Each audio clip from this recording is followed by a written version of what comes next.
Seja bem-vindo ao TrueCast Podcast, o podcast que fala o que a Bíblia ensina. Prepare-se para ser impactado pelas verdades transformadoras das Escrituras. Aqui fundamentamos cada conversa em João 8,32. E conhecereis a verdade, e a verdade vos libertará. Logo iniciaremos. Enquanto isso, vai nos seguindo nas redes sociais: Facebook, Instagram, Spotify e TikTok. E se ainda não se inscreveu no nosso canal do YouTube, faça isso agora para receber tudo em primeira mão.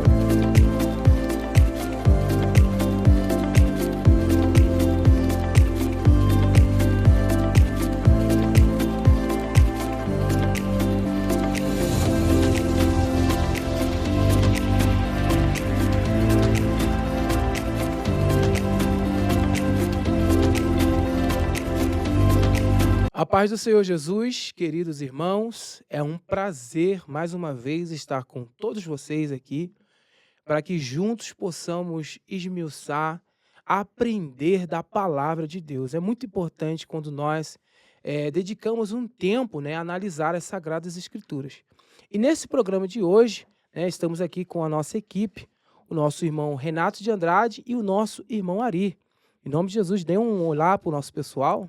Paz do Senhor, meus irmãos, prazer estar com vocês novamente. Que Deus possa nos abençoar nesse dia, tá bom? Em nome de Jesus. A paz do Senhor Jesus, irmãos, estamos felizes em gravar aqui mais um programa e tenho certeza que vai ser uma grande bênção para todos nós. Amém, glória a Deus. E hoje nós iremos falar de um assunto muito importante para todos aqueles que gostam de estudar a palavra de Deus e principalmente o Antigo Testamento, o Antigo Testamento, que é onde que ele é a sombra daquilo que iria ser revelado no Novo Testamento. E hoje nós iremos falar sobre um líder, é muito importante no Antigo Testamento, que ele é tão importante, é uma figura tão importante que ele é até citado no Novo Testamento, o líder Moisés, o líder Moisés. E nós hoje iremos falar sobre ele, iremos hoje esmiuçar o capítulo 1 e o capítulo 2 de Êxodo, e creio que vai ser uma bênção mesmo. Iremos aí trabalhar com uma biografia, um estudo aprofundado. E por isso, nós iremos iniciar ali como foi a promessa do povo de Israel, como iniciou o povo de Israel, como fez com que eles entrassem, como eles entraram no Egito, porque às vezes surge essa dúvida, de como foi que o povo de Israel entrou no Egito. E hoje, nesse podcast, você irá aprender sobre isso. E a conclusão, como o povo compungiu o coração de Deus para que Deus agisse e levantasse ali o líder Moisés. Então, já de início, nós iremos ali falar da questão da promessa de Abraão, que Deus ali, então, ele lança uma promessa no capítulo 12 de Gênesis, e fala: Abraão, sai da tua tenda, da tua parentela, e vai para a terra que eu te mostrarei, e fazer de ti uma grande nação. Só que nós olhamos para o contexto histórico e vemos que não havia uma expectativa para isso. Até porque de Abraão veio apenas um filho, que é o filho da promessa, apesar de ele ter Ismael, mas o filho da promessa, de fato, foi Isaac, irmãos? Então, isso não tinha uma expectativa. Como isso iria acontecer? E aí, depois de Isaac, nós vemos que vieram Jacó e Esaú. Aí vem dois netos de Abraão. Será que agora acontece? Só que aí, a partir desse momento, algo vai tomando forma, vai ganhando forma. Aquilo que era um propósito, uma promessa individual, se torna uma promessa coletiva, porque agora, a partir de Esaú, de Jacó, vence ali as 12 tribos. E até então, nesse exato momento, irmão Renato, o povo de Israel era conhecido apenas como tribo. Tribo de Israel. Tribo de Deus, A tribo das 12 tribos de Israel. Então, irmãos, nós iniciamos esse podcast, nós vamos falar bastante, algumas séries aí, irmão Mateus e irmão Ari, sobre Moisés. E nós precisamos entender, irmãos, que o levantar de Moisés foi divino. Além de ser uma promessa em Gênesis, que o povo iria ser uma grande nação, também havia essas etapas que o povo iria passar e que envolveu, e que o Êxodo nos apresenta uma história fantástica. Então, se você gosta de histórias e contextos milagrosos, é nesse livro que nós vamos observar muitas coisas interessantes, até por questão de liderança. Sim. Então, a gente vai falar um pouco sobre Moisés, sobre esse contexto do povo que estava crescendo e ainda era uma tribo, quando José decide, é levado e decide obedecer a visão, o sonho de Deus na vida dele, é levado ao Egito, toda uma história começa a ser montada, todo um paralelo, um pano de fundo começa a ser construído por Deus para fazer com que esta promessa aconteça. E uma observação interessante que nós precisamos pegar já de início, irmãos, é que mesmo eles numa terra que não era a promessa, qual que era a promessa? A terra? Canaã. Só que mesmo eles estando dentro do Egito, já através da liderança de José e as tribos de Israel, eles começaram a crescer. Sim. Mesmo assim, começaram a promessa de que seria uma grande nação começa a acontecer. Sim, isso mesmo. Né? Começa a ser real. Sim, e muito interessante essa questão, e nós podemos trazer para um lado sempre espiritual, devido ser da palavra de Deus. O cenário nunca vai ser favorável quando você recebe uma palavra. Quando olhamos para Abraão, mas como assim vai nascer uma grande nação desse homem, né? Primeiro que ele tinha ali uma esposa que era estéril, não poderia ter filho, mas Deus, ele para cumprir a sua palavra, ele tem os seus meios, né? Ele tem os seus meios. E maravilhoso como o irmão Renato falou, que é algo divino. Esse plano de Deus é ali o momento, né, o período que o povo fica no Egito. Isso é algo maravilhoso. E dá para nós também perceber assim que ele recebeu uma promessa, mas não seria de graça. Teria todo um processo, como o irmão Mateus começou a falar ali sobre Abraão receber essa promessa e não ter as condições, não ser o melhor cenário, né? Para ele ganhar essa terra prometida, ele ia precisar ralar um pouquinho, né? Não seria nada de graça. Tanto que um pouquinho mais para frente, ali do capítulo 15 de Gênesis, ele vai falar, o próprio Senhor revelando a Abraão, né? Que a descendência dele seria peregrina em uma terra estranha, né? Onde ali eles seriam escravizados, onde eles seriam oprimidos, né? Mas que também o Senhor ia vir com socorro ali para tirar essa nação da onde ele estava. Né? Eu vou abrir até um parênteses aqui, né? Para você que está nos ouvindo, muitas das vezes você vai receber uma palavra de Deus na sua vida, mas o cenário vai ser desfavorável. É verdade. E você não vai entender, porque quando nós estamos dentro do processo, realmente nós não entendemos. Imagine Abraão recebe a palavra de Deus, uma promessa no capítulo 12, e no capítulo 15 Deus fala, mas vocês vão sofrer, vocês vão ser escravos. O caminho vai ser duro. Vai ser duro. Só que você só vai entender o propósito de Deus na sua vida no final do processo. É sempre assim. E olha, aquele que recebeu a promessa nem viu, nem teve esse prazer de ver a sua grande descendência, né, que saiu dele. Né? Ele recebeu a promessa, mas não conseguiu ver ali a grande nação que se tornaria Israel. Né? Então, e dentro dessa linha de pensamento que a gente está, irmãos, dessa entrada desse povo no Egito, a gente tem, então, José lá dentro, seus pais, as 12 tribos entrando, cerca de 70 a 75 pessoas aí, aproximadamente. Eles entram em Jericó, em Egito, e inicia, então, esse processo de Deus começar a fazer esse grande milagre. E aí a gente já entra no capítulo 1 de Êxodo. Sim. Aí inicia Êxodo, que é quando o povo está lá dentro do Egito e começa, então, a crescer. Começa a ter o Êxodo diz que eles começam a se multiplicar. Né? Mas o mais interessante de a gente começar, de fato, essa biografia sobre essa história de Moisés, nós precisamos entender o Êxodo, né? Êxodo, ele significa saída. Então, o livro de Êxodo é um livro que ele simboliza saída. Sim. Então, todas as vezes que nós falarmos Êxodo aqui, você tem que entender que é um significado de saída. E ele tem vários acontecimentos dentro da sua história do povo de Israel que simbolizam uma saída, uma partida, a transição, a caminhada agora. Então nós vamos iniciar Êxodo 1, que vai começar a falar sobre essa saída. O que causou isso, o que revolucionou essa causa de arrancar esse povo de lá. E no capítulo 1 diz, a partir dos primeiros versos, que eles começaram, então, que o povo começou a crescer, começou a multiplicar. e isso causou um problema. Sim, só para poder aqui contextualizar ou acrescentar algo a mais, como eles são inseridos, né? Como esse aproximadamente 70 pessoas, 75 pessoas chegou a entrar no Egito, né?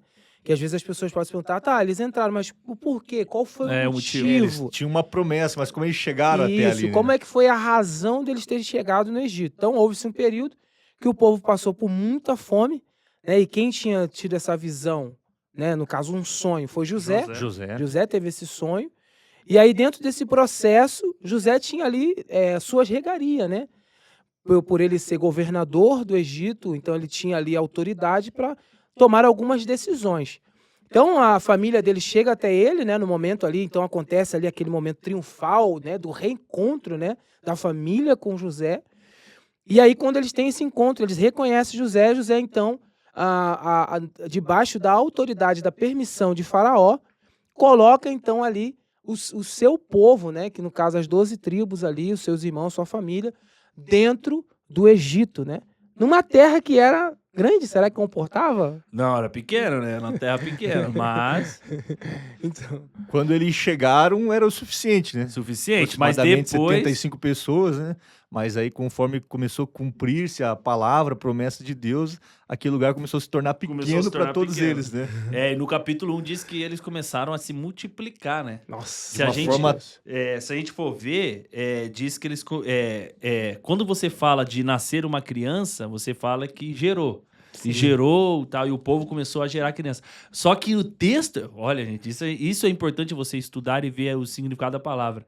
O texto diz que eles começaram a multiplicar. Quem multiplica, quem faz esse processo milagroso na Bíblia é Deus. Só Deus. Sempre que você vê Deus fazendo algum processo milagroso de números, vai falar multiplicação.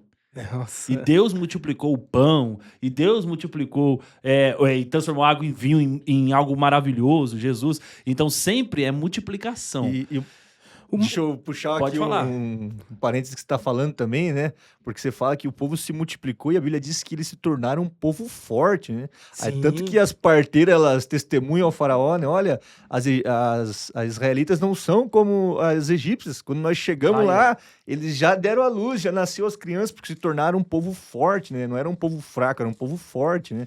Então, eles se multiplicaram, mas também era um povo, assim, forte, que Deus estava formando ali dentro do Egito. Deus estava trabalhando neles, né, moldando eles, porque mais para frente eles precisariam resistir a coisas mais pesadas ainda, né? Então, sim, então o Egito, na verdade, o Egito não começa como uma prisão para o povo de Israel. O Egito começa como sendo uma provisão de multiplicação. Olha só, de crescimento. O Egito, ele iniciou sendo uma forma de Deus trabalhar de tribo para nação. Sim. Isso é interessante. Você só se torna tribo, só sai de tribo para nação dentro do Egito. É verdade. No Egito, há a possibilidade de você ser tribo e se tornar uma nação. E eu não estou falando no sentido material, porque a terra que ele estava era uma das melhores terras que tinham. José escolheu a melhor terra para os seus familiares morarem. Só que não era só isso, não era no sentido de plantio, de boas colheitas, mas no sentido de Deus estar com eles. Verdade. Então aqui que nós temos que ter um leque bíblico e espiritual muito grande na nossa vida, que é o quê? Não importa onde a gente está. Verdade. Não importa. Se Deus falou, você vai ser uma grande nação, eu te multiplico mesmo no Egito. Sim. Eu faço você crescer no Egito. E se for olhar assim... Olha que maravilhoso. A terra do Egito, uma terra idólatra, totalmente contrária e fora daquilo que Deus estava preparando para Israel, né? Mas Deus fez daquelas 70 e poucas pessoas ali, saiu uma grande nação, mas Deus colocou eles no meio de um povo idólatra, de um povo pagão, de um povo que tinha...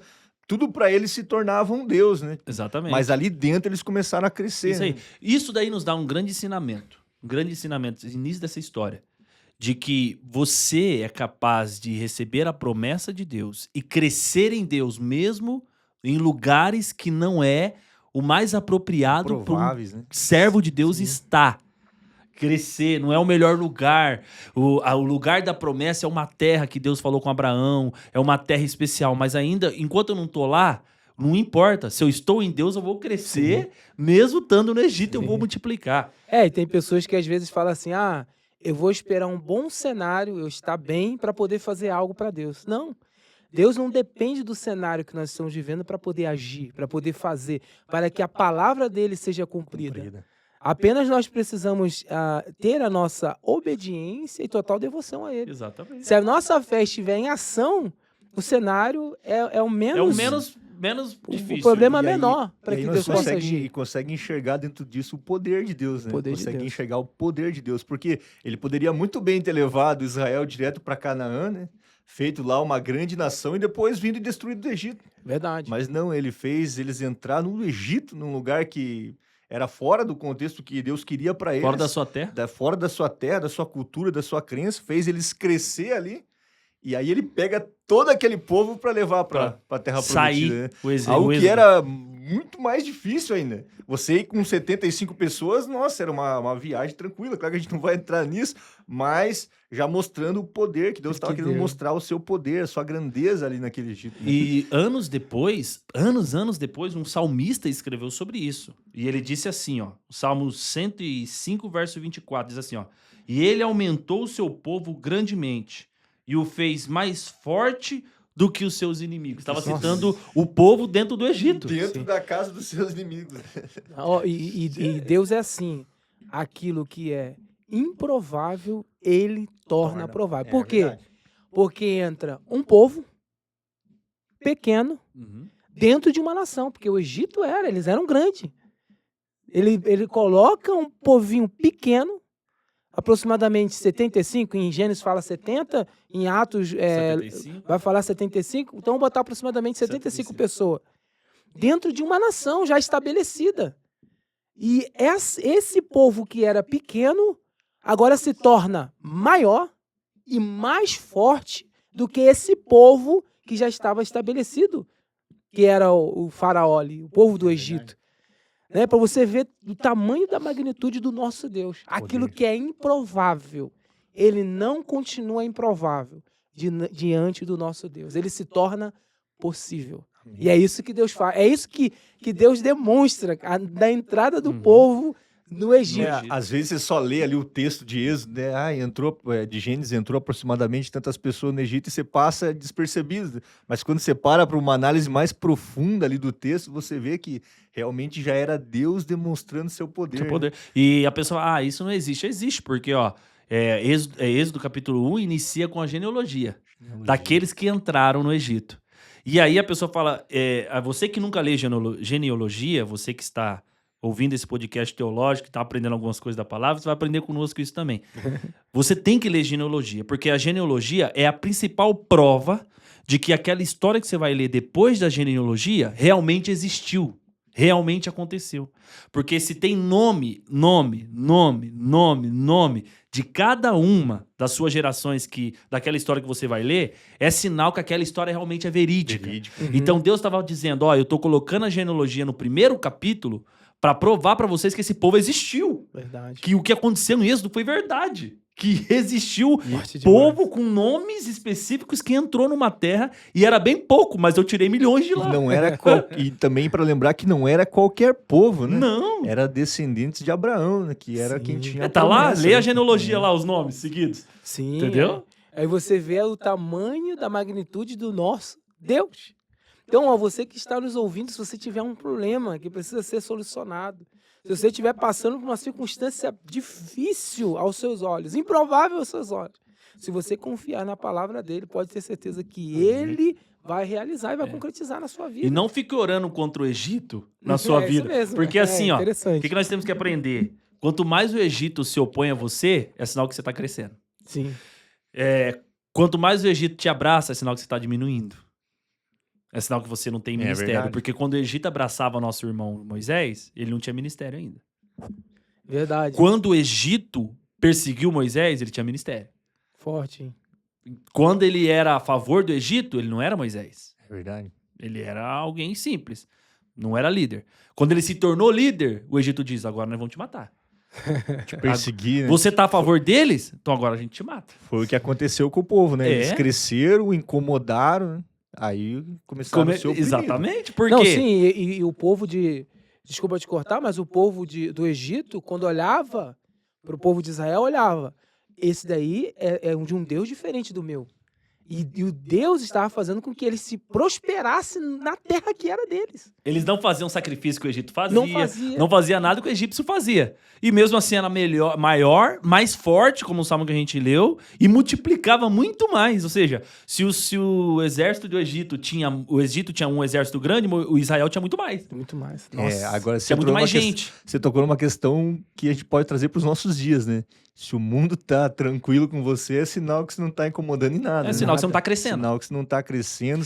Igreja que não incomoda o Egito, o mundo, ela não tá crescendo. Que tanto que Israel depois vai ser uma prefiguração, um simbolismo da igreja, né? Verdade. Então, quando o Egito do mundo, a igreja, o povo, e Moisés, Cristo. Aí você vê que se você tá vivendo em paz, tranquilo, tá tudo certo, não tá incomodando ninguém, porque alguma coisa errada tá acontecendo, né? O problema é, às vezes, você está inserido no Egito.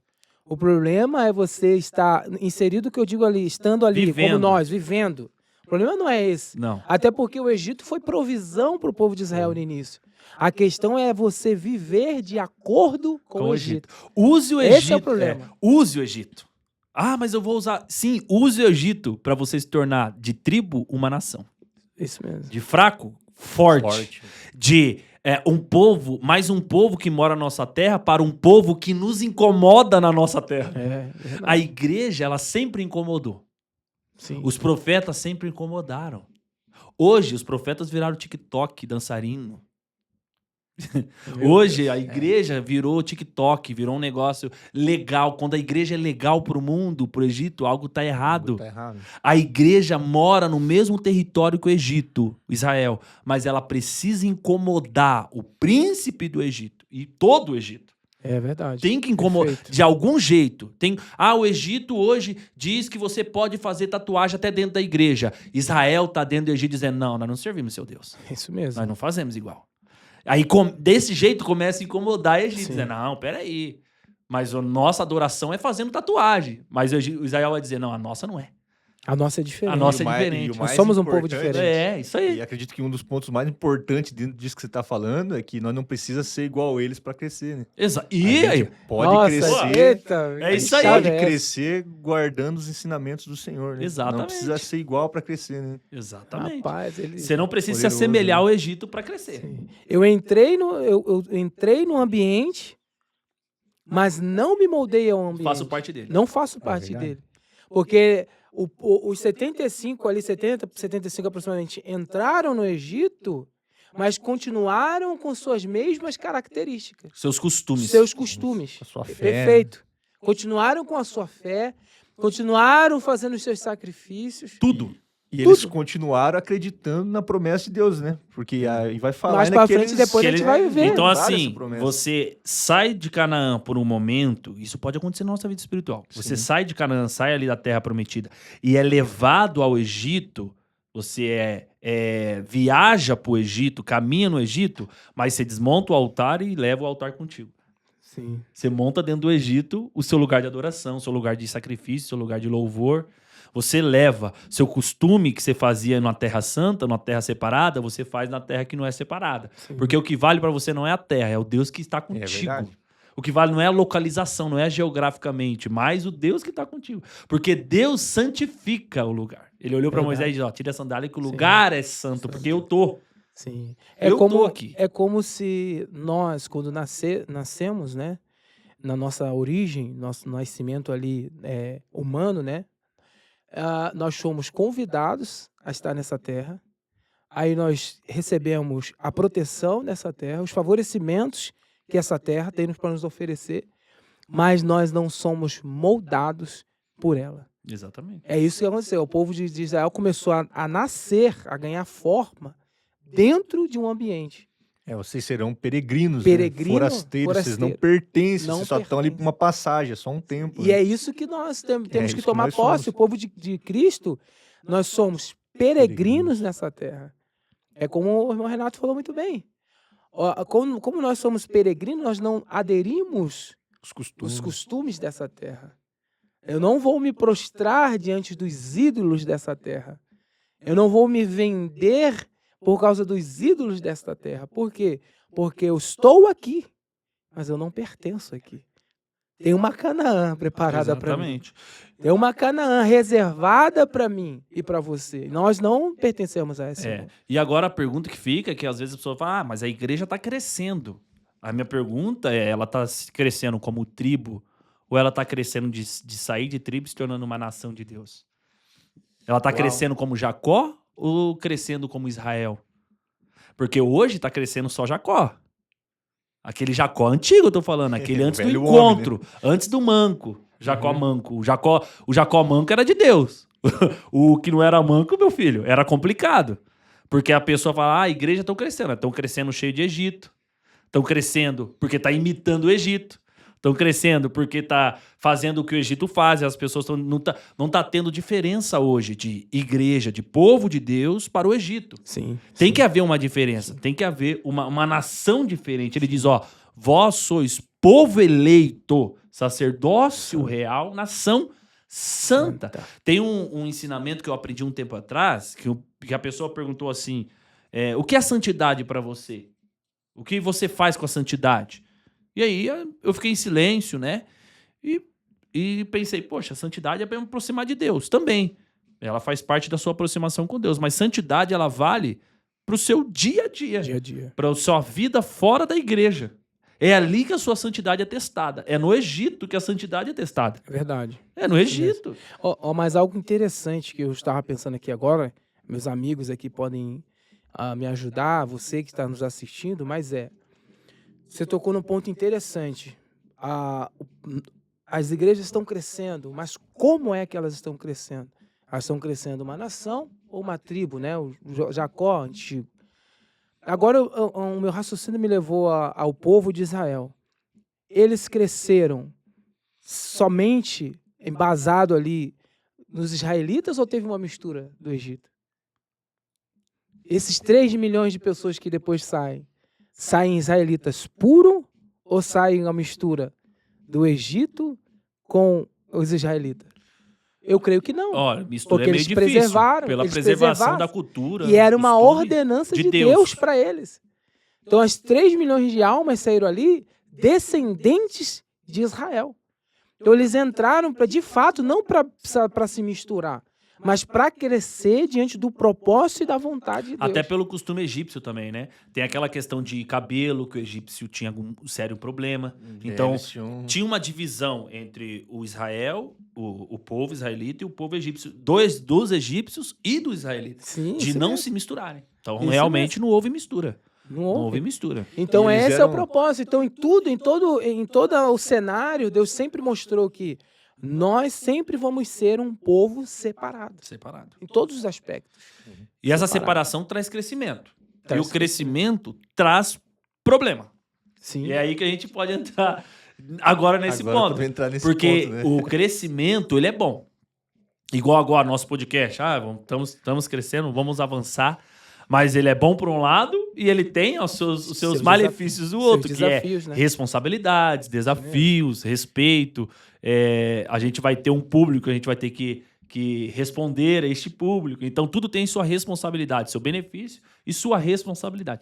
E o povo agora iria receber isso, né? Sim. Eles começaram ali capítulo 1, né? Começa isso. Eles começam a crescer, como o irmão Renato leu em Salmos 105. O povo cresce, o número ainda é maior do que o povo do Egito, e eles ainda eram mais fortes do que o povo do Egito. Então isso agora começou a assustar eles. Só que ainda eles não tinham sido oprimidos, por quê? Porque tinha um acordo. Tinha um acordo, né, na época de José. O texto mesmo vai dizer ali, a partir do capítulo 1 de Êxodo, que como ainda... O respeito, né, pela história de respeito de José, né? O respeito que tinha por tudo que ele fez. No momento da fome, ele conseguiu ter uma visão direcionada de Deus e não nos permitiu a passar pela fome, então tinha. Só que agora tem um período que era um grande líder para o povo naquela época, José, ele morre. E além dele morrer, também morre aquele que sustentava esse tratado, que era o antigo faraó. E aí agora nasce um novo faraó, surge um novo faraó. E aí esse novo faraó, ele olha para o povo e começa, olha, tá complicado, aí tem um negócio errado. Tá crescendo. Está crescendo. E aí o interessante, né? Porque eles começam a crescer numa terra pequena e eles começam a ganhar uma grande proporção dentro da terra do Egito. E aí, aonde você ia, você via israelita. Sim. Você ia no mercado, israelita. Você ia na fazenda, israelita. Lado, né? Você ia em qualquer lugar, israelita. Aí o faraó diz, e aí? O que nós vamos fazer com esse povo? Eles são fortes, são grandes, são trabalhadores, são abençoados. Eles vão tomar toda a nossa terra. É verdade. Vamos se aliar, vamos se aliar. Nossos inimigos. Então, nós podemos matar eles? Não. Né? Nós não conseguimos matar eles. Por quê? Primeiro, são muita gente. E segundo, ele não ia dar conta que Deus ia pesar já na hora, né? Então...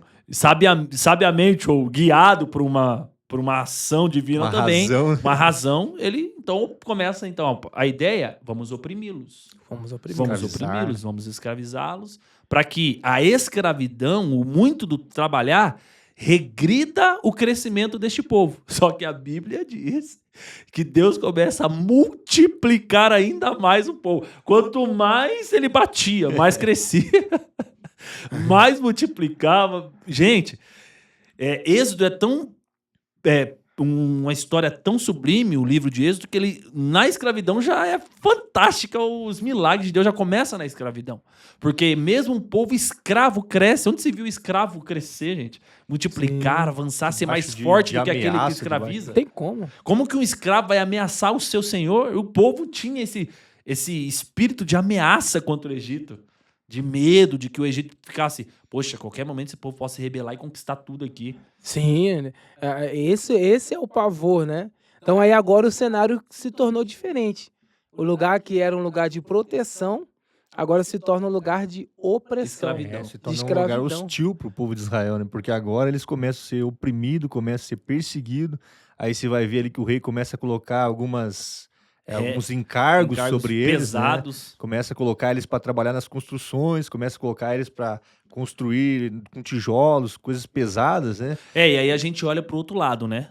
Agora a gente começa a olhar com outros olhos para o Egito. Sim. O Egito opressor, o Egito que oprime, o Egito que escraviza. E a gente liga isso para os nossos dias, o pecado. Verdade. Que é a fase espiritual do mundo do Egito. Que ele vem para te oprimir, te deprimir e te escravizar. Então o pecado, ele te oprime, ele vem te deprimir primeiro, trazer tristeza, te oprimir e te escraviza. Então o Egito começa a fazer essa artimanha que hoje nós trazemos para a parte espiritual, que envolve a vida daqueles que infelizmente hoje estão fracos em Deus e permite que o escravo do mundo, o mundo escravize e o leve nessa condição também. Porque quando nós levamos por uma questão espiritual, nós sabemos que o inimigo das nossas almas, ele vai fazer isso. Quando ele vê que você está crescendo, você está sendo direcionado por Deus, ele vai vir te oprimir. Ele vai vir sobrecarregar um fardo que é leve. Jesus fala que o fardo dele é leve e o seu jugo é suave. Só que aí o inimigo às vezes vem com essa opressão e aí se torna um fardo pesado. Aí você fala, nossa, tá tão difícil fazer a obra, tá tão pesado. É porque você está crescendo, você está evoluindo e o diabo ele tá vindo te oprimir. Ninguém é oprimido sem fazer nada. E ali é isso mesmo, perfeito. Na mente talvez daquele faraó que entrou, né? Eu vou colocar uma opressão sobre eles que aí eles vão abrir umas brechas, vão começar a olhar, né? Opa, eles estão nos oprimindo porque nós não somos igual a eles, então vamos se tornar igual a eles. Com certeza isso passou na cabeça deles. Né? Aí eles vão começar a servir os nossos deuses, vão começar a pegar nossas tradições, nossos costumes, né? E isso também é o que acontece nos nossos dias, né? O inimigo dá aquele susto, né? Para ver se a gente, eu vou abrir umas brechas. Será que vale a pena orar muito assim? Será que vale a pena eu levar a sério mesmo? Será que vale a pena eu... Então, acho que na mente dele também tinha esse pensamento. Se eu oprimir esse povo, em algum momento eles vão dar uma brecha. Né? Eles vão fraquejar, eles vão se desviar do propósito, vão esquecer a promessa. Em algum momento eles vão... Isso é perfeito que você faz. Essa colocação sua foi perfeita, porque às vezes as pessoas, quando estão fazendo algo para Deus, vem essa sobrecarga e ela começa a culpar aquilo que ela está fazendo para Deus. Verdade. Nossa, mas é muito pesado, eu me dediquei à minha vida. E aí começa a dar ouvido àquilo que o Egito quer que ela venha fazer mesmo, a praticar, entendeu? E é isso mesmo, essa linha de pensamento é interessante. Por que você sofre se você tem uma promessa? Se você tem uma promessa. Por que você sofre se você serve a Cristo? Né? Você está toda hora lá na igreja, está lá ouvindo a palavra, você lê, você ora. Por que tanto sofrimento?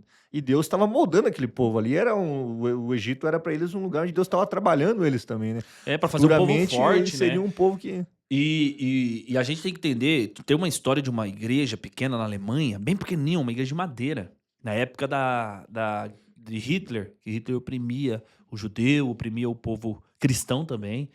E essa igreja era uma igreja pequena, considerada assim, a sua matéria, sua igreja era uma igreja de nível pequena para a época. Mas ela incomodava muito a cidade porque ela era uma igreja muito espiritual. E Hitler ficou sabendo dessa igreja. Uma cidadezinha afastada da capital da Alemanha lá. E ele disse, prepara os soldados, vão lá e acaba com aquilo lá. Acaba com isso daí, porque eles estão indo contra. Normalmente as igrejas com cheio do espírito naquela época de Hitler, elas eram contra tudo que Hitler fazia. Sem medo, os pastores, sem medo. E muitos deles morreram. Foram mortos por Hitler. Então o que acontece? Ele manda o seu exército contra eles.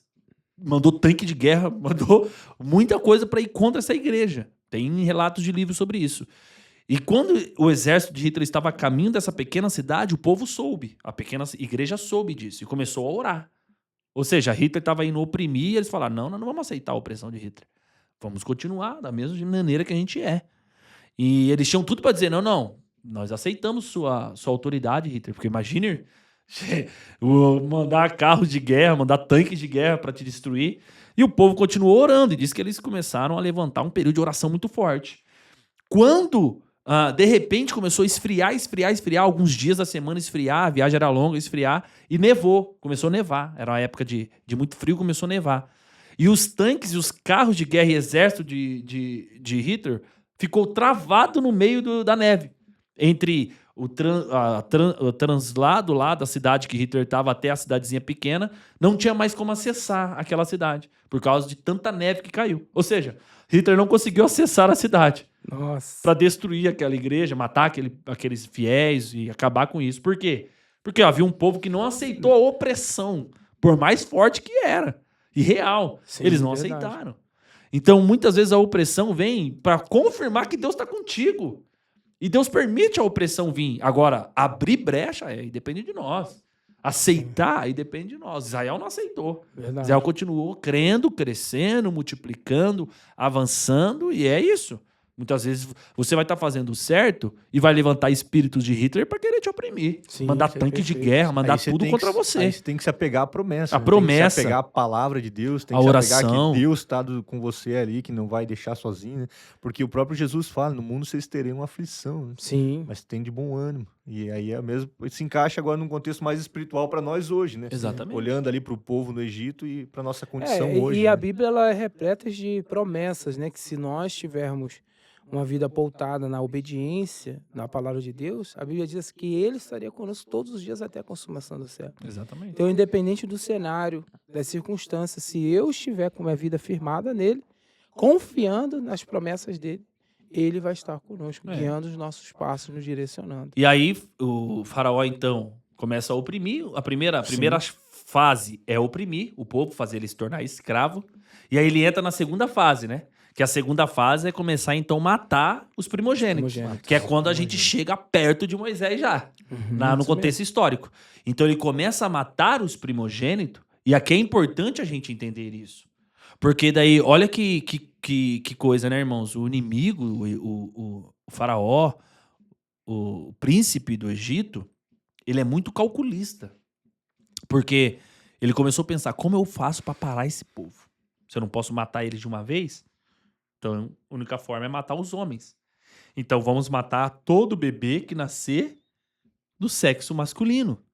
Porque o sexo masculino é aquele que traz a vida, que produz a vida na mulher, que introduz a vida na mulher. Então, se não tem um sexo masculino, eu não sei se o irmão já começou a pegar alguma identidade com o dia de hoje. Sim, se não tem um sexo masculino, eu acabo com a geração futura desse povo egípcio, desse povo israelita. Então, eles diminuem. Então a tendência é daqui a umas gerações esse povo diminuir o seu número de pessoas. Era isso que Faraó pensou. Então mata todos os homens que nascerem. Primogênito nasceu, mata. Ali ele estava sendo inspirado por um espírito maligno. Espírito satânico. Satânico mesmo. E esse espírito ainda está nos nossos dias. Até os dias de hoje. Porque hoje eu acredito que foi a primeira tática do diabo. Foi lá e ele continuou até hoje. E você vê que hoje, nos nossos dias, tem muito disso, né? Sim. Aborto. mata a criança, não dependendo do sexo, mas já mata a criança antes de nascer, né? Não é? A pessoa já quer... E não pesa mais, antigamente pesava, era um peso, né? Hoje As não. pessoas tinham uma consciência, um temor. Hoje se tornou algo natural. É natural fazer isso. Não tem como e tal, não é natural, vou fazer. Não. E nem é só por matar, hoje não mata mais. Hoje o diabo não mata mais uma criança. Assim, no que sentido macho, né? Não tem uma lei dizendo, ó, todo homem nascer morra. Não tem mais. Mas ele tá matando a ideia de o que é essa criança. Ele tá desvirtuando as crianças. Ele saberia que aquele menino, aquela criança do século masculino que crescesse ia se tornar um homem futuramente, né? E esse homem ia ser um homem forte, debaixo de uma promessa. E hoje, coisa nos nossos dias, hoje né? o diabo tira a ideia da criança ser homem. Ser homem. O menino que nasce, ele não pode dizer que é homem. Já começa aí. Isso não é matar? Não é matar o corpo, mas tá matando a ideia, identidade, né? a identidade, a visão divina. Entendeu? Aí o pai hoje não pode fazer o filho ser homem, porque não, ele tem que deixar o filho escolher o sexo que ele tem que ser. Então hoje o diabo usa outra estratégia, mas a fórmula é a mesma. A estratégia é outra, né? Mas o propósito, é o mesmo. Não pode gerar mais homens de Deus, porque senão nós teremos problema no Egito. E hoje e o a mundo questão está deficiente disso, né? Sim, e você vê que tem essa questão ideológica, né? Da questão da criança, mas isso também está se refletindo nos adultos, nos lares. Exatamente. E você vê que a referência espiritual sempre foi o homem. Só que agora está sendo invertida. Né? Não uma questão de machismo, não. As nossas irmãs são, meu Deus do céu, quem seria de nós sem elas, né? Mas a autoridade espiritual, segundo a palavra de Deus, é o homem, a figura espiritual. É quem vai aguentar as pancadas, né? A pressão. Quem tem um dever ali, quem tem um dever de aguentar as pancadas, pressão, o sofrimento, é o homem, entendeu? E hoje até o mundo está querendo desvirtuar isso, mudar esse conceito, né? Mudar essa direção, né? E é uma estratégia antiga já. É uma estratégia antiga. E então tá matando, irmãos. Hoje, é um exemplo simples. Você pega um menino ou uma menina, nós podemos trazer os dois sexos aqui. A menina e o menino, e nós trazer para o nível espiritual, o diabo já desvirtuou a mente deles sobre Deus. O TikTok já mudou a ideia deles sobre o que é querer de Deus, ou o Instagram, qualquer outra coisa que a criança acessa. Hoje ele conseguiu desvirtuar a mente de uma criança que é melhor do que matá-la. Verdade. Porque daí o que acontece? Ela continua viva com seus ideais dentro dela. Então ele diz, no Egito eu matei e não adiantou. Sim. Então agora eu não vou matar o corpo, mas eu vou matar a mente. Sim. Você pega a criança que não é criativa, criança não cria, criança não tem ideia, criança não tem pensamento, criança não sabe o que é orar, não fala o que é oração. O pai não ensina a criança como ela pode servir para Deus, o que ela pode fazer para Deus, o que é Deus. E aí o que acontece? Se você não ensina, irmão e irmã que nos ouve, o príncipe do Egito vai fazer questão de matar o seu filho. Sim. E é uma ordenança de Deus para que nós venhamos ser pais instruidores, que venhamos instruir os nossos filhos, né? Ele mesmo vai deixar lá, olha, inculca isso. Coloca a razão da vossa fé no coração, em outras palavras, coloque a razão da vossa fé no coração dos seus filhos. Mas hoje é bem mais favorável, né? Nós pegarmos o celular, a tecnologia que veio para nos ajudar, mas está minando, está invadindo lares, famílias, pegar o celular e deixar a criança o dia inteiro no celular. Exatamente. E antigamente, uma criança com 8, 9 anos, 7 anos, sabia versículos de cor. Hoje em dia, se você perguntar, nenhum hino sequer quase sabe direito. Então, é essa ideologia que está sendo implementada no mundo hoje e está se infiltrando devagarzinho. Sabe em qual afirmação? Não tem nada a ver. Né? Estamos vivendo num século diferente. É outro tempo, outra geração. É outro tempo, é outra geração. Mas pode até ser. O inimigo ainda é o mesmo. Mas o princípio é o mesmo. O inimigo é o mesmo. É atemporal. O princípio de Deus ele é atemporal, independe do tempo, de circunstância, cultura. A gente olha para a questão de geração, né? Essa geração é diferente. A geração dos nossos pais era um pouco mais rígida, mais dura, né? Mas o propósito de Satanás ainda é o mesmo. Ainda é o mesmo. Fazer o homem morrer e ir pro inferno. Ainda é o mesmo. Esse ainda é o mesmo propósito. Irmãos, o seu filho, ele entra na escola, a possibilidade de o príncipe do Egito tá lançando um monte de coisa na mente dele é muito grande. Muito. Minha sobrinha, esses tempos atrás, voltou para casa dizendo, olha, eu achei um absurdo, porque minha professora disse que eu tenho que experimentar coisas novas, eu preciso sim beijar uma menina para saber se eu gosto de menino mesmo ou não.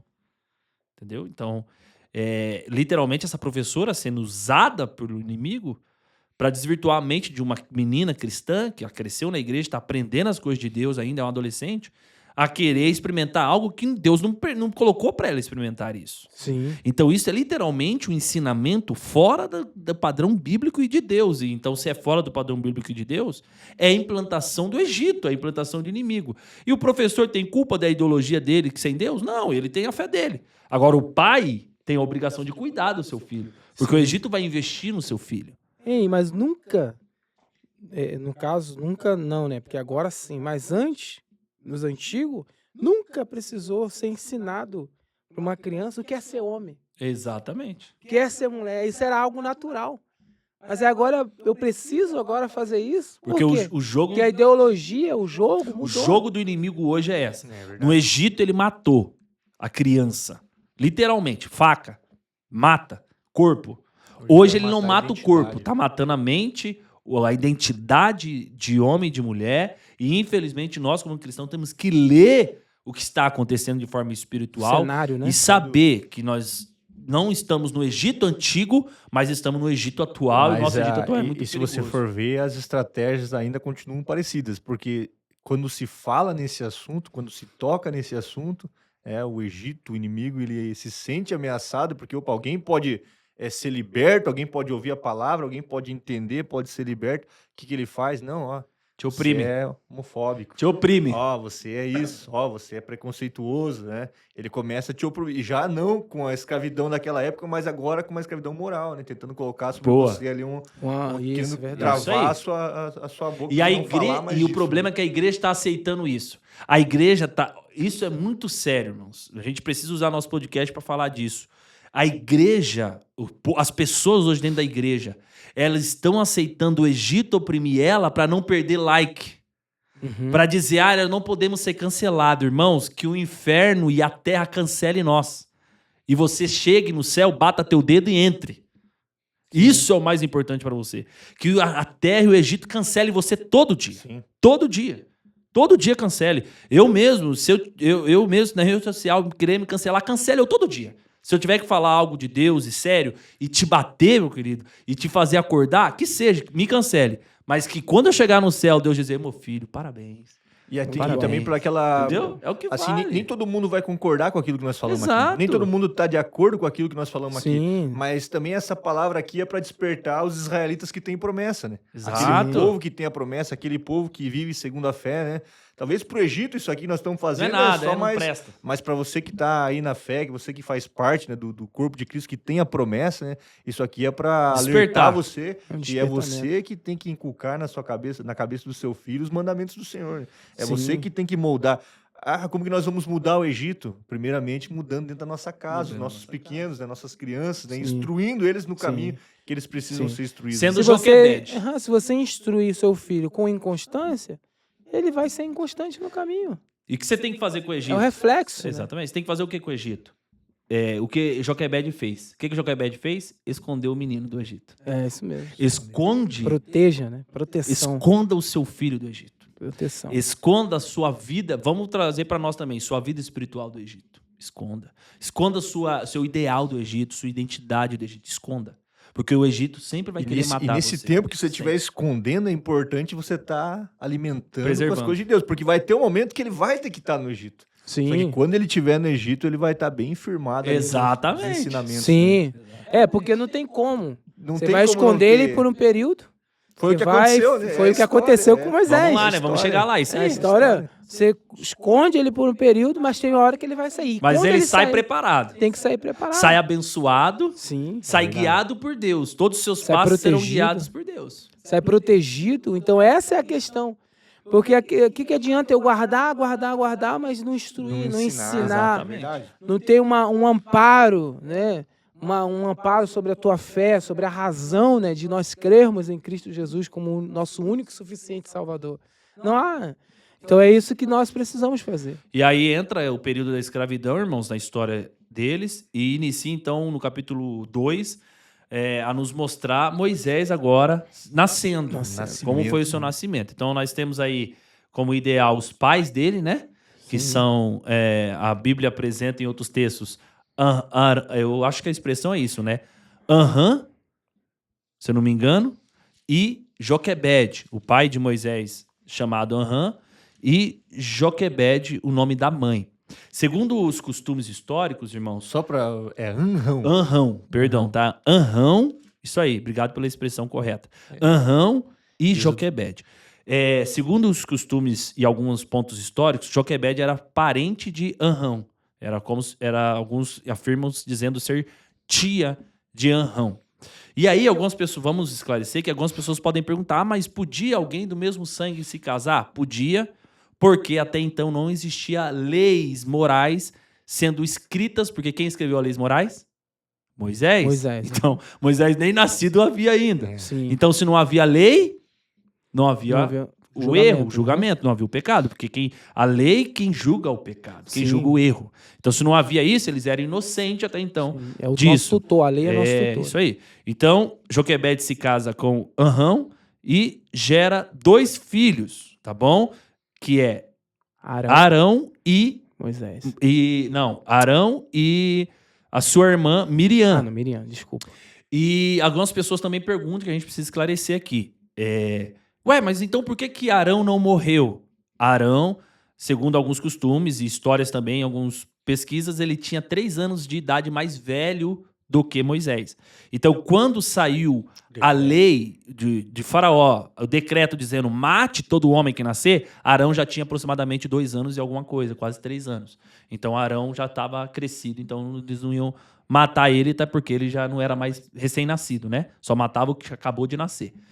E por isso, então, que no caso o Faraó avisa as parteiras, né? Ó, isso, mate. Quando nascer, por isso que Arão tá vivo. Então, porque algumas pessoas podem fazer pergunta disso.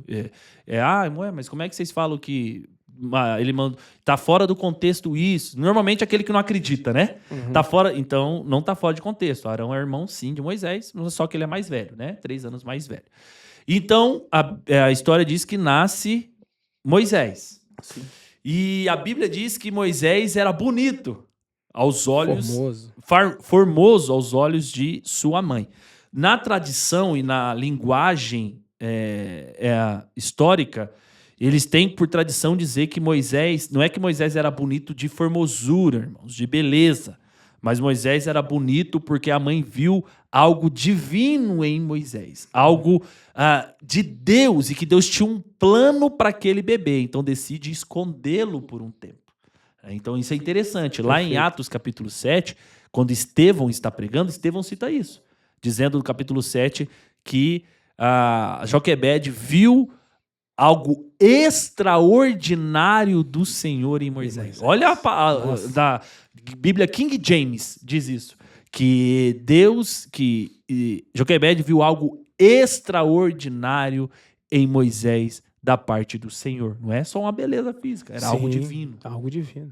Então, é como Jeremias fala, né? Desde o ventre, né? Quando Deus fala, desde o ventre eu já te escolhi, né? Um ponto também importante, o Renato falando aqui sobre a filiação de Moisés, sobre seus pais. No primeiro momento, aqui no capítulo 2, a Bíblia fala que vem um homem da tribo de Levi, né, e despojou ali uma mulher também da descendência da mesma tribo de Levi, né?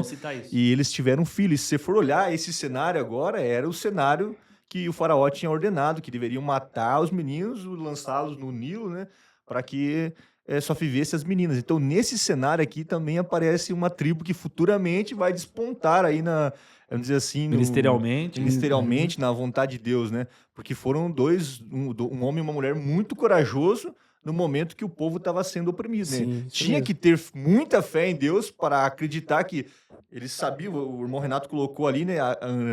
Arão havia nascido e depois do decreto, né? Mas Moisés nasceu antes do decreto, né? E Moisés nasceu depois do decreto.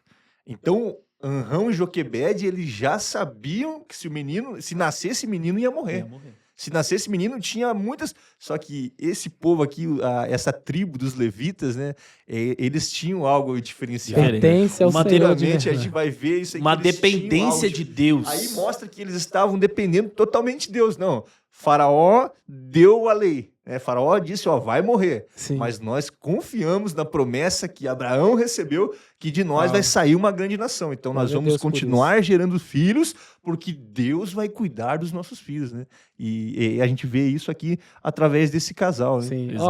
Pode vir que vier, vamos continuar multiplicando. É dependência. Vamos continuar crescendo, né? E aí a gente vê, irmãos, que isso se torna para os nossos dias dependência. Nós precisamos depender de Deus. Independente do cenário que nós estamos, nós precisamos depender de Deus. Né? Sim. Sabe por que esse sentimento, essa emoção, eu creio que tem alguma colocação psicológica que os profissionais aí possam colocar essa questão. Mas eu creio que é por isso que isso tem tomado uma proporção muito grande, a questão da ansiedade. Porque a ansiedade nada mais é do que o medo. Medo do futuro. Medo que nem aconteceu ainda. Né? Medo que nem aconteceu. Medo do... será que eu vou conquistar ou não vou conquistar? Todo mundo Mas fala, isso veio por quê? Porque houve-se uma queda espiritual. E as pessoas pararam de depender a sua vida, colocar na sua dependência a Deus. Gente, é incrível quando você lê o capítulo 2 do livro de Êxodo. Eu me alegrei quando eu estava lendo aquilo. Então veio um homem da tribo de Levi e casou. Mas calma aí. Mas eles fizeram isso no momento em que havia um decreto de morte. Que pai, vamos dizer assim, no nosso palavra, em sã juízo, ia querer ter um filho naquele momento. Exatamente. Sim, se relacionar e ter filho. Que pai que ia querer ter um filho naquele momento, sabendo que se não nascesse menina, ia ter que ver o seu filho morrer. Mas aí você vê que a fé entra em ação, né? Que a fé é a certeza das coisas que não se veem, mas se esperam. Então eles estavam com o coração cheio de fé, que quando aquele menino nascesse, de alguma forma a mão poderosa de Deus ia guardar ele, né? Exatamente. E o interessante sobre isso aí que você está falando, que a gente precisa pensar, é que nos momentos mais difíceis da nossa vida, nós temos que crer em Deus que algo está sendo gerado. Na maior opressão que nós estivermos sofrendo, acredite, algo está sendo gerado. Quando que a mulher sente a maior dor da sua vida? Maior dor? No momento do parto. No momento do parto. Porque algo está sendo gerado. Está sendo colocado para fora. Está sendo vindo ao mundo. Eles não faziam ideia, mas na minha visão, um dos principais homens da história da humanidade, depois de Cristo, um dos principais, estava nascendo. Moisés. Verdade.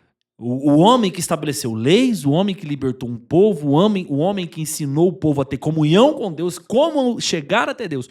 Tudo que ele podia ensinar ao povo, ele ensinou. Um dos homens mais mansos da terra estava nascendo por causa da fé de um homem e uma mulher, de mesmo diante da opressão, ter fé para gerar. Aí você vê que é tão de Deus que hoje, se nós formos liderar aí umas 10, 15 pessoas, a gente bate cabeça. Exato. O homem liderou uma nação. 3 milhões de pessoas. 3 milhões de pessoas. E nós aprendemos aqui, né, que o milagre não é gerado com medo, o milagre não é gerado com desdém, o milagre é gerado com fé. Com fé. Só vai haver milagre quando haver fé, né? Sim, a fé é como se fosse uma gestação, né? É gestação. Você decreta, aquilo vai sendo gerado, e aí, no tempo oportuno, aquilo torna a ter vida. Isso é ter fé. É por isso que é uma expectativa. Você não vê, mas você já vendo. É igual a mãe, quando ela tá gerando um filho, ela nem viu a criança, mas você vê que ela começa a sonhar. Ela fala, nossa, eu sonhei essa noite, o meu filho vai ser com cabelinho preto, escuro, com os olhos azuis. Ela já começa a comer. Essa é a expectativa da fé. Você tá gerando ali, você já começa a determinar aquilo. Vai ser assim, vai ser assado. E aí aquilo ganha forma. E você não vê. Falando sobre o que o irmão Mateus citou agora há pouco sobre a ansiedade, né? Hoje, claro, a gente fala as coisas, às vezes as pessoas entendem de forma errada, né? Mas tem muitos cristãos sofrendo de ansiedade hoje porque têm deixado a fé de lado. Né? Deixado a fé de lado. Perfeito. Porque a Bíblia, mas o que vai ser no futuro, né? Eu não vou colocar um filho no mundo porque o mundo está perdido, né? O que vai ser da minha vida, da minha família? Calma aí. A fé é a certeza. A Bíblia diz que a fé é a certeza, é a garantia. A única garantia que Anrão e Joquebede tinham é que Deus ia prover, que Deus ia cuidar, né? Então, quando o coração tá cheio de fé, né? Aí não tem espaço para medo, não tem espaço para incerteza, não tem espaço para ansiedade, que o próprio Jesus fala lá nas bem-aventuranças, né? O que vocês estão preocupados, né? Se até os passarinhos do céu, eles não trabalham, e têm o que comer. Quanto mais vocês que são meus filhos, né? Que são a minha criação, que foram criados por mim. Vocês acham que eu vou deixar vocês perecer? Então, a ansiedade, muitas vezes, ela vem... Claro que, às vezes, alguém pode criticar. Não, tem tratamento, a gente entende todas as visões, mas nós não somos um povo dessa terra. Nós somos um povo diferenciado. E nós vivemos pela fé. Nós temos que viver pela fé. Verdade, verdade. E essa é a questão, né? Que, às vezes, quando nós falamos a questão do medo, né? É que você fez uma colocação um tempo atrás perfeita. Que o Egito, ele vem com uma opressão moral, mas ele também vem com uma questão emocional. Tem pessoas que vêm sofrendo com medo, com ansiedade, né, daquilo que vai conquistar por causa da opressão emocional que o Egito faz. Você precisa conquistar, você precisa ter. Só que antes você vivia com tão pouco, porque você quer muito hoje. Então aí que você vê que Deus não está nesse negócio. É aí que você está perdendo o foco e a direção. E perfeito você citar as bem-aventuranças, quando ele fala, olha, em Lucas ele vai dizer, se pai mal sabe dar coisas boas ao filho, ainda mais eu, que sou o Pai Celestial, né, dará àqueles que o pedirem. Então, a questão é que esse sentimento, essa atmosfera que o Egito tá proporcionando e as pessoas estão caindo nessa opressão é porque está perdendo a ação da fé. E deixa de gerar, né? E deixa de gerar. Se a gente pegar, e temos que falar, irmãos, a grande verdade temos que falar. Hoje em dia as pessoas, a igreja... o irmão tal, o pastor tal, posta uma foto com um carrão, então eu sou pastor, também preciso. Sim. Eu preciso também me assemelhar e ter igual. Então, há uma certa disputa. A internet, as redes sociais colocou uma disputa. É verdade. Diabólico isso daí. Diabólico. É claro e visível que é diabólico. Uma pessoa comprou um iPhone novo, eu também preciso comprar. Preciso ter. Comprou uma casa nova, eu também preciso comprar. Comprou um carro novo, eu também preciso comprar. Isso daí é um jogo de conquista e vontades e desejos próprios que nos faz, como cristão e igreja, perder a percepção de que nós deixamos de gerar. Nós deixamos de gerar. E quando nós deixamos de gerar é porque deixamos de ser oprimidos pelo Egito e passamos a ser amigos do Egito. Verdade. Então nós não geramos mais. Porque teve gente que era familiar deles, possivelmente, diziam, vocês são doidos de gerar. São doidos. Olhava pra barriga de Joquebed e dizia, Joquebed, eu te avisei, Joquebed. Verdade. Para que engravidar num momento desse? Você não tem dinheiro. Você está desempregado. Ou nos dias de hoje, né? Você não tem estrutura. Então, isso são falas de quem foi dominado pelo Egito, pelo medo do Egito. Isso mesmo. O ansioso sempre vai destruir a sua visão celestial. O depressivo sempre vai deprimir os sonhos de Deus na sua vida. Sim. Sempre vai dizer, não, o Egito tá aí, ó. O Egito tá aí. Ó, as dificuldades amanhã, caiu a bolsa de valores, ó, você não sabe o que vai acontecer amanhã, tá vindo uma pandemia. Irmãos. O governo. Irmãos. Quanto mais o Egito oprime a igreja, mais ela gera. Mais Moisés vai nascer. Né? Essa é a expectativa. Mais risco de nascer Moisés tem, irmãos. Isso traz para nós aqui um ensinamento que nós não dependemos do que acontece nesse mundo. Né? Não. Nós dependemos totalmente de Deus. Sim. A nossa dependência tem que estar exclusivamente dele. Né? É aquilo que o sábio fala, né? Reconhece o Senhor em todos os teus caminhos, em todos, né? Uau. Independente de qual situação da tua vida, reconheça o Senhor. Depende dele, o resto ele vai fazer. E é interessante, né? A opressão faz com que você venha a gerar. Só que tem pessoas que às vezes estão sendo oprimida e aí está minguando o seu ministério, minguando a sua vida espiritual. Mas esse não é o propósito. O propósito de quando vem a opressão é sinal que você está dando fruto. Isso aí. É que você está gerando algo. Foi o que aconteceu com o povo. A opressão veio. Não vamos parar, vamos continuar multiplicando. Algo vai começar a gerar. E Moisés nasce no momento da opressão. Isso aí. E que é nessa parte final que nós agora vamos entrar. É isso aí. E para concluir essa visão, eu trago uma parábola da minha infância. Quando eu era pequeno, eu gostava muito de comer manga, irmãos. Já comeram manga na época de vocês, né? Hoje as crianças não sabem muito o que é isso, porque é mais comprado, infelizmente. Cidade grande igual aqui, Curitiba, você não acha pé de manga. Sim. E para tirar uma manga, você tinha que tacar alguma coisa no pé, né? Você tacava um pau, pedra, alguma coisa. E eu passava por um pé de manga e via ele vazio. Eu falava, nossa, nem adianta tacar pedra aqui, não vai cair nada. É isso. Ninguém afeta ou taca pedra em pé de manga que não gera fruto. Em pé que não gera fruto. Se você está gerando fruto e está recebendo pancada do Egito, é sinal que seu fruto está causando dano nele. Sim. E o mais interessante é você deixar seus frutos caírem por onde você passa, porque é perigoso que alguém que está com fome coma. E quem comer pode ser transformado. Verdade. Pelo fruto que cai de você. Cai, então, muitas vezes, a opressão do Egito sobre nós vai causar a gente ter que gerar fruto. Produzir um fruto. Esse fruto vai gerar alimento para alguém. Verdade, isso mesmo. Isso é importante nós entendermos, porque daí a gente vai parar de gritar para Deus, Deus, por que tanto sofrimento? Não me deixa viver em paz pelo menos alguns dias, Deus. Eu não aguento mais, Deus vai dizer, alguém está comendo da tua fé, alguém está comendo do seu fruto, deixa eu tacar pedra nessa árvore, deixa eu tirar um pouco desse fruto, deixa eu chacoalhar a árvore, se não chacoalhar não cai fruto. Você não está vendo, mas alguém está sendo abençoado por causa da sua... Isso, quando Deus te chacoalhar, é sinal que ele sabe que tem fruto em você para cair para alguém. Você vai ser um reflexo, né? Um espelho para a vida de alguém. É isso aí. É esse o propósito. E aí, então, passando dessa opressão, capítulo 2, verso 24 de Êxodo, o povo, então, ali antes do capítulo 24, mas o povo, então, começa a clamar. A Bíblia diz que o povo começa a clamar, a suplicar a Deus. E aí a Bíblia diz que Deus ouviu o gemido do seu povo e lembrou da promessa que ele tinha feito lá em Abraão. Por isso que nós, no início da introdução desse programa, falamos, ali pincelamos um pouquinho sobre Abraão. Que a promessa foi dada a ele lá. Então Deus ouviu o gemido do povo e lembrou da sua promessa. Então aí agora Moisés começa a entrar em ação. Que aí é no próximo capítulo 3, mas aí nós só iremos falar do capítulo 3 no próximo episódio, que aí vamos citar sobre a sarça ardente. As experiências de Moisés. As experiências poderosas, o significado, o potencial, o que representou essa visão para Moisés, né? O porquê a sarça chamou a atenção de Moisés.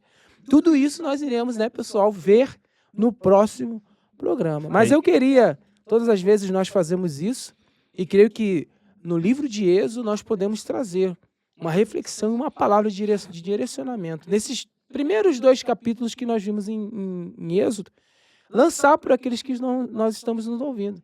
Eu vou dar uma oportunidade para cada um de vocês para estar expressando uma palavra direcionada em cima de que nós vimos durante todo esse programa, ou até mesmo dentro da conclusão dos versículos finais que nós lemos em Êxodo, capítulo 2. Maravilha, irmãos. Então, eu pude sentir grandemente aqui o poder de Deus dessa muito palavra. Bom. Tenho certeza que quem estiver aí assistindo vai ser impactado como nós estamos sendo impactados aqui. E nós aprendemos aqui uma conclusão que, por mais que esteja no lugar improvável, né, Deus vai tornar a promessa dele verdadeira, né? Se nós temos uma promessa de Deus, nós precisamos continuar crendo, independente da situação, independente daquilo que está acontecendo à nossa volta, daquilo que estão colocando sobre nós, não importa. Vamos continuar acreditando na promessa do Senhor. Então é uma lição que eu tiro desse momento que a gente teve aqui hoje. Meu Deus, glória a Deus. É isso aí. Eu desejo, irmãos, para nós, para o meu coração, para o teu, para os irmãos da bancada, que nós possamos cada dia entender que nós gerarmos em Deus depende também do lugar e o que a gente entende daquele lugar. Então vamos entender, irmãos, que nós estamos no mundo, nós estamos numa terra e que nós precisamos gerar nela, precisamos produzir nela. E que o que nós estamos gerando pode ser o grande libertador das causas de Deus neste mundo, pode ser uma grande influência. Então a gente pode gerar pessoas, filhos capacitados, podemos gerar fruto, podemos gerar condições para as almas serem salvas. Então nós podemos gerar muitas coisas para Deus. Só que a gente tem que aceitar essa fé, essa ação de Deus em nossa vida. E isso é por meio de oração, de conhecimento bíblico que você está alcançando aqui e muita certeza do que Deus tem para você ainda, em nome de Jesus, tá? Que Deus venha te abençoar. É um prazer estar contigo. Amém. Há cenários, há momentos nas nossas vidas que não são favoráveis. A Bíblia vai dizer ali no final ali do capítulo 2 de Êxodo que o povo começa a clamar a Deus. Então, o sofrimento gerou o clamor. E o clamor gerou a ação de Deus em prol do povo. Então, a palavra que eu tenho para você nesse dia é: continue clamando. Amém. Porque o clamor vai demonstrar a ação da sua fé diante de Deus. Então, que Deus te abençoe. E eu creio que vai ser poderosamente o próximo episódio. Então, não perca. Nós iremos falar ali os efeitos da sarça ardente. A parte 2 aí da biografia da vida de Moisés. Eu creio que a gente vai ter coisas maravilhosas. Mas eu venho te pedir que você venha curtir esse vídeo, curta esse vídeo, comente nesse vídeo alguma dúvida, alguma sugestão, algo que foi falado durante esse vídeo, que você tem alguma dúvida, se você tem alguma sugestão, alguma melhoria. E também compartilhe esse vídeo, porque é muito importante o seu compartilhamento desse vídeo para que venha alcançar mais vidas e mais corações que precisam do agir da palavra de Deus. Nós sentimos a graça de Deus nesse programa e eu creio que a graça de Deus também vai te alcançar nesse dia. Que Deus te abençoe. Fique na paz.